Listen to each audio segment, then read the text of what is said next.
Donc bonjour, Agnès Laborde, je travaille actuellement en tant qu'intervenante au sein de l'association PROS, donc qui est basée à Montreuil. Donc l'association gère 2 CARUD, donc qui sont des centres d'accueil et d'accompagnement à la réduction des risques chez les usagers de drogue. Donc elle se compose donc, de 2 CARUD, d'un pavillon d'hébergement et d'une unité mobile. Donc l'objectif principal, c'est de limiter les risques sanitaires et sociaux liés à l'usage de drogue. Donc, par exemple, pour répondre à cette mission, on a des programmes d'échange de matériel de consommation et on a des échanges autour des consommations de produits licites et illicites. Donc actuellement, moi, je suis en poste sur l'unité mobile et l'idée, c'est de vous faire un peu un témoignage sur l'expérience de terrain qu'on a avec l'utilisation de la cigarette électronique chez les usagers de drogue.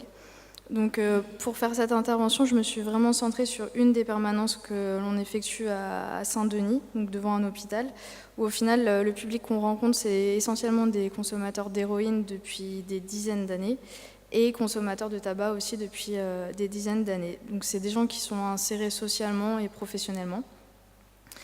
Donc c'est vrai qu'au niveau de l'arrivée de la cigarette électronique, c'est à peu près à partir de 2013 qu'on a vu des usagers venir avec leur cigarette électronique au camion.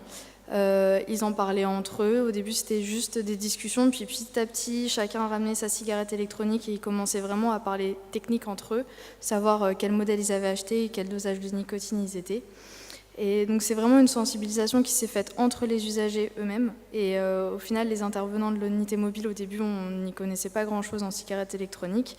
Et c'est vrai que petit à petit, vu l'ampleur que ça a pris sur les discussions du camion, nous-mêmes, on a commencé à se documenter et à essayer d'avoir le plus d'informations possible pour pouvoir aussi participer aux conversations qu'ils avaient entre eux. Et puis pour avoir, vraiment se documenter sur les bénéfices-risques des composants et discuter avec eux.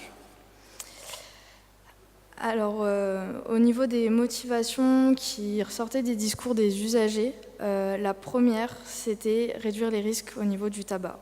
Donc c'est vrai que la majorité des usagers du camion sont des fumeurs depuis longtemps et on sentait une envie de se détacher de l'objet et de prendre soin de leur santé. Mais la plupart avaient essayé les patchs, tout ce qui existait et souvent ça marchait pas et ils en ressortaient assez frustrés avec forcément cette idée d'arrêter la cigarette. Et alors que là finalement il y en a beaucoup qui l'utilisent comme juste faire des pauses dans une consommation de tabac, c'est-à-dire qu'ils vont consommer mais au final chaque utilisation de la cigarette électronique sera une cigarette de tabac en moins de fumée.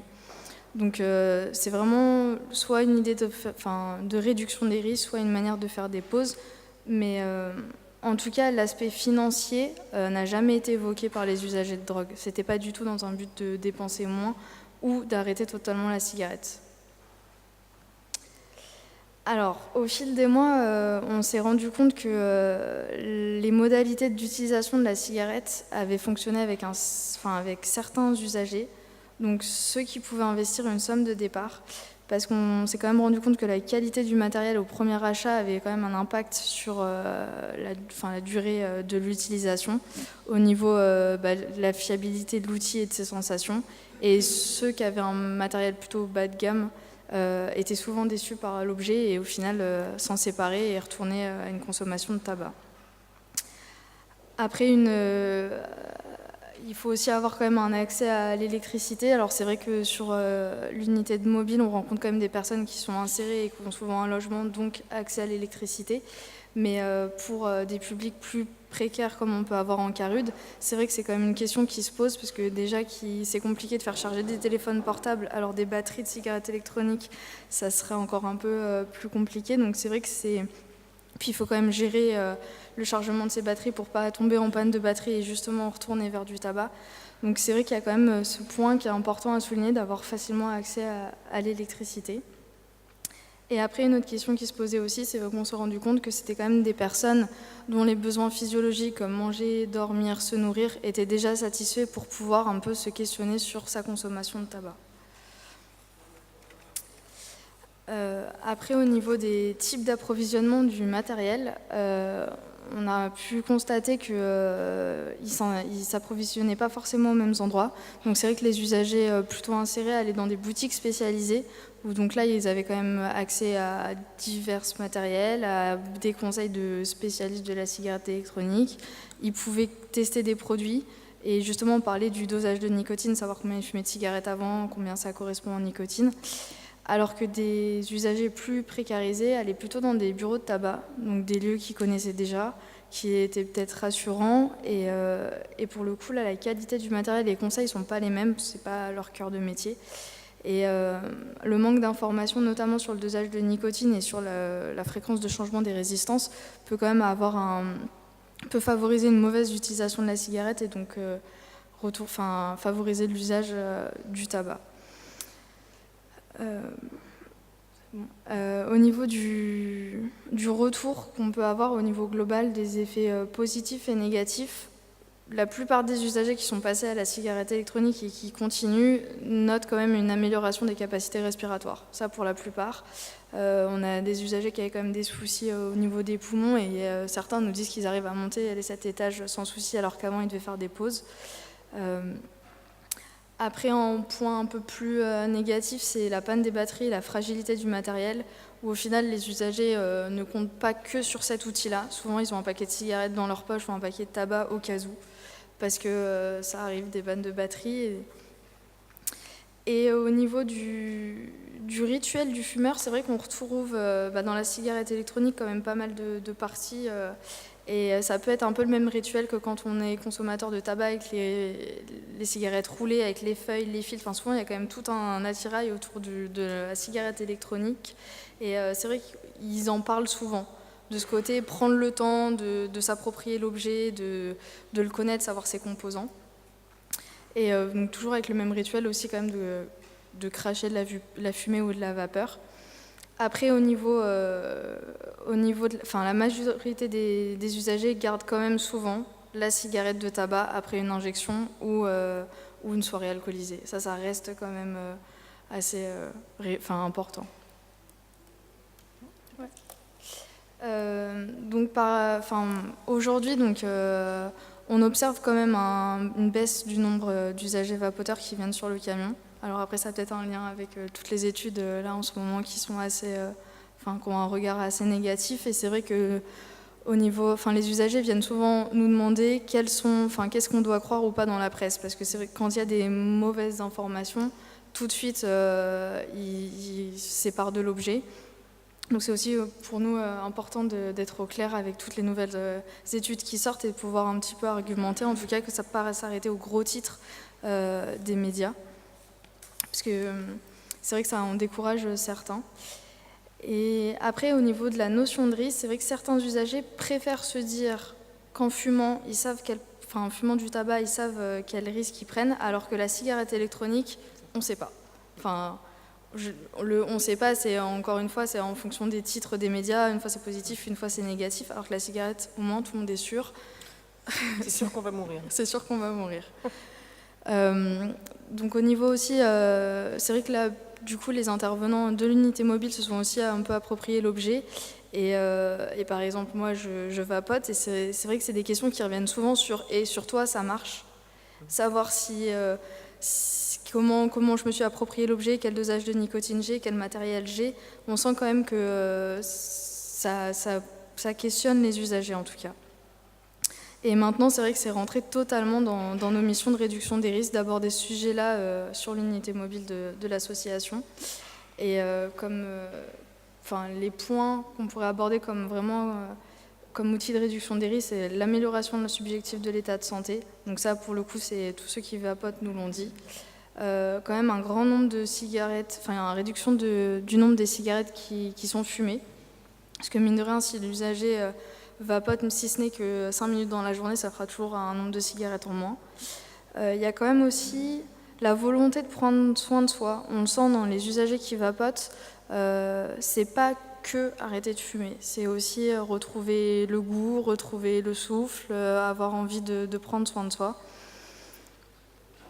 Et après, c'est ce qu'on disait tout à l'heure aussi, c'est que c'est quand même on a pu voir que ça développait, que les usagers qui étaient vapoteurs, c'était un nouvel intérêt pour eux et que du coup, ils développaient des compétences avec un vocabulaire précis et un peu un monde de geeks autour de la cigarette électronique qui font vraiment que maintenant, ils ont des compétences très, très précises sur l'objet. Et ce qui mène aussi un petit peu à ce côté auto-support maintenant même sur des forums entre guillemets pour usagers, des conversations autour de la cigarette commencent à arriver et ça devient vraiment un monde, une sorte de santé communautaire qui se crée autour de la cigarette électronique chez les usagers de drogue. Voilà. Merci Agnès. Merci pour la présentation de cette expérience très intéressante. Moi, je me disais, en faisant le lien entre un des sujets qu'a abordé Brice tout à l'heure et le CARUD et les CARUD en général, c'est qu'il faut vous rapprocher de Vapoker pour avoir du matériel. Je pense que tu l'as noté. On les a rencontrés à la Vapexpo. C'est vrai, déjà ouais. Ok, c'est super. Est-ce que vous avez des questions ou des commentaires? Ouais. Antoine, et puis après...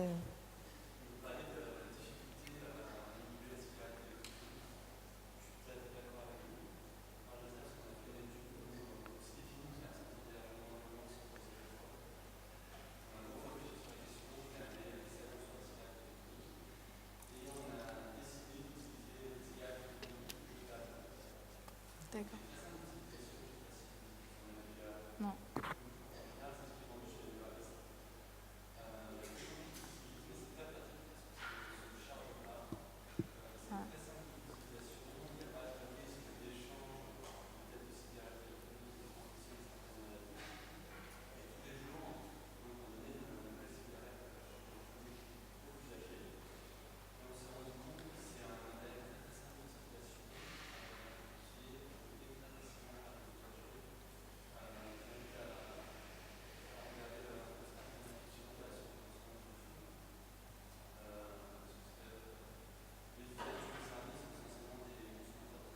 Mmh.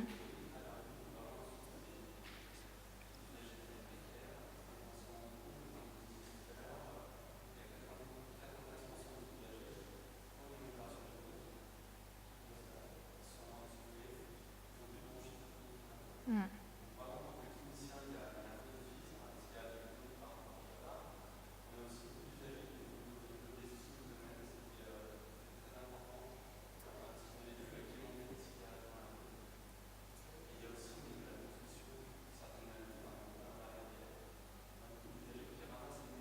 Ouais.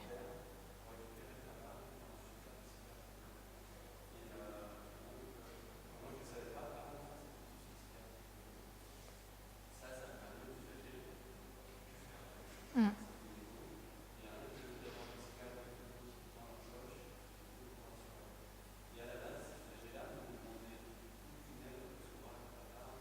Oui. Mmh.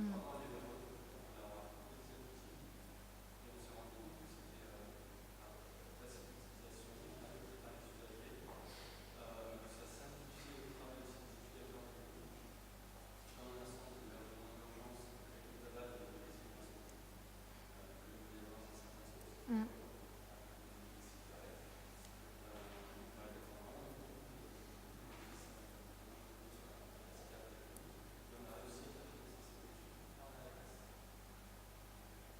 D'accord.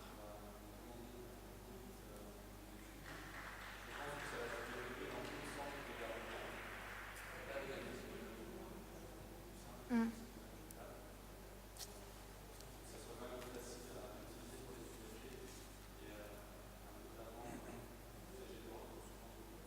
Oui, bien sûr. Avec le liquide, oui. Mmh, mmh.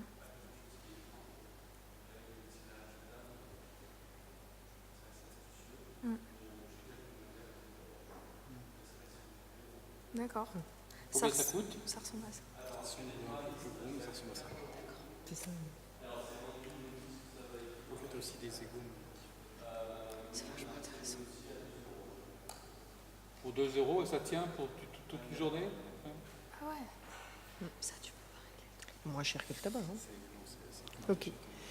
Merci pour ce partage d'expérience et on...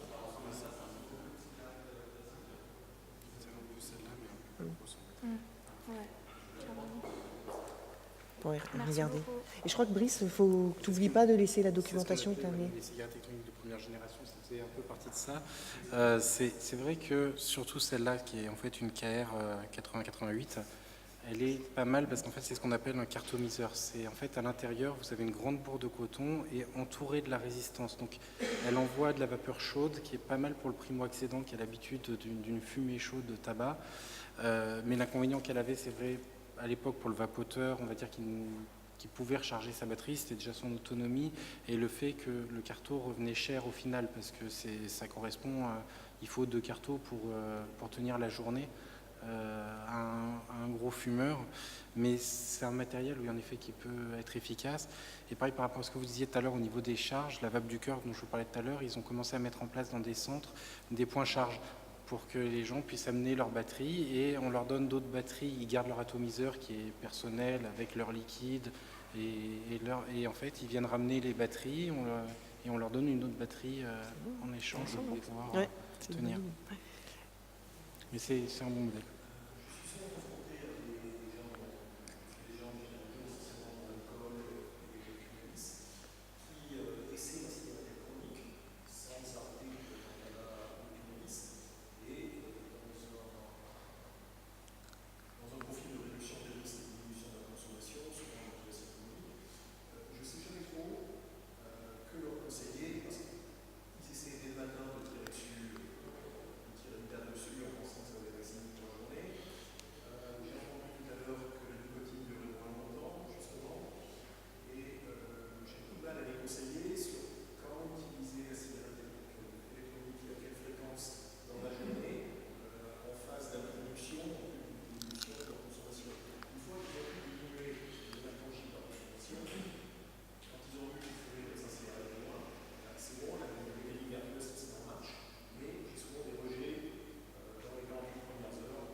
C'est le problème de la cigarette électronique, c'est une des raisons pour laquelle on s'est battu contre la médicalisation de la cigarette électronique au niveau européen.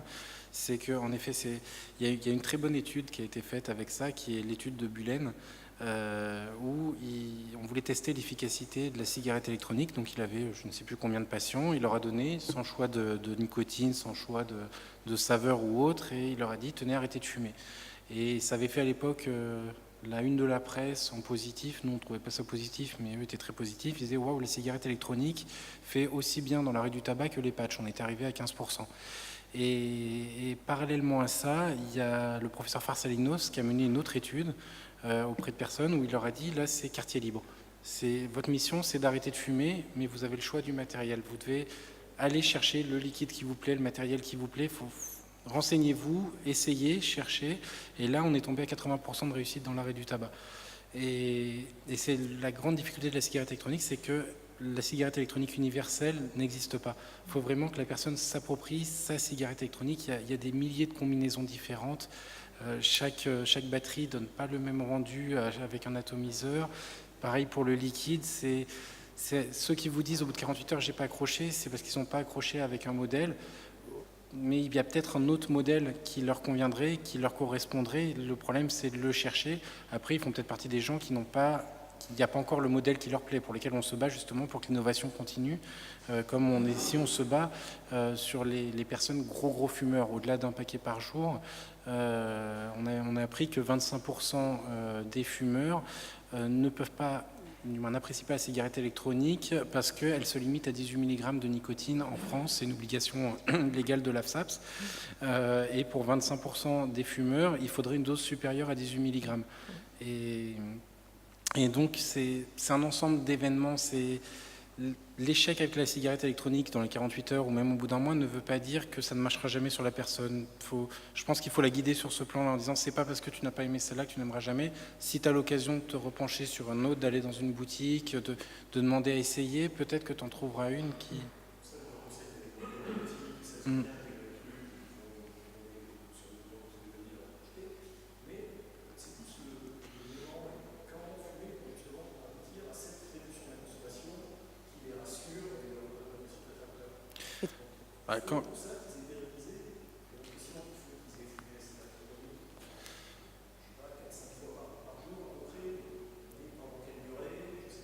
Il ne faut pas le comparer au tabac, en fait. Pour que ça marche, surtout au démarrage où le fumeur de tabac est encore sensible, beaucoup plus sensible à la rechute. Pour vous donner un exemple, moi aujourd'hui, c'est vrai que je peux l'oublier une journée, c'est pas grave, je vais la retrouver le soir, je suis content. Mais quand on est au démarrage du sevrage tabagique, j'ai envie de dire à volonté, de toute façon, la personne sentira quand ça va pas. Si jamais elle n'a pas assez bu d'eau parce qu'elle se déshydrate ou autre, elle va sentir. C'est à volonté. C'est du moment qu'elle évite de retomber dans le tabac, c'est préférable. Et là où je voyais, par exemple, moi, quand j'ai commencé, un gros avantage, le 24 mg était encore autorisé au niveau de la nicotine, et j'ai commencé en 24 mg, c'est qu'il était dit, alors apparemment à tort, mais ça a aidé beaucoup de gens à décrocher, que pour le 24 mg, il ne fallait pas fumer de tabac 2 heures avant ni 2 heures après avoir vapoté une cigarette électronique. Et ben, du coup, au final, on oubliait vite le tabac parce que c'était chiant de devoir attendre 2 heures pour pouvoir fumer du tabac, et que allez, je retire sur ma cigarette électronique, tant pis, je attendrai 2 heures à partir de maintenant, et ainsi de suite. Et finalement, on décrochait très facilement du tabac en préférant un bon arôme en 24 mg. Mais au démarrage, oui, c'est pas du tabac. La cigarette électronique, il ne faut pas essayer de faire un rapport, comme je vous disais tout à l'heure, un 18 mg pour un paquet de cigarettes, en fait, ça ne veut rien dire. Il n'y a pas de rapprochement entre le tabac et la cigarette électronique. L'utilisation de la cigarette électronique, c'est des substituts nicotiniques oraux en 10 fois mieux. Parce que donc c'est à utiliser le goût qu'on veut, le dosage qu'on veut, comme les gommes, comme les pastilles, comme l'inhaleur de nicotine. Et il y en a certains qui adorent l'inhaleur, d'autres que ça fait tousser. Et juste une petite parenthèse avant, il faut qu'ils se rappellent, les fumeurs, que les premières cigarettes aussi, elles font tousser. Donc la première fois qu'on vapote aussi, ça fait tousser. Voilà, et il faut qu'ils se rappellent de leur première cigarette. Mais en fait, c'est à eux d'adapter à leurs besoins, leur façon de vapoter. Et si c'est toutes les minutes ou toutes les 30 secondes pendant 1 heure jusqu'à ce que leur envie de fumer passe, il faut qu'ils fassent comme ça.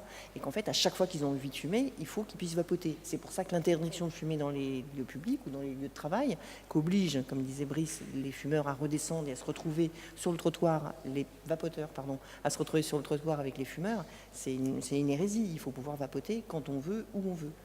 Et vous avez vu, lui, il vapote, il ne fait pas de vapeur. Donc on peut. Vous avez vu ?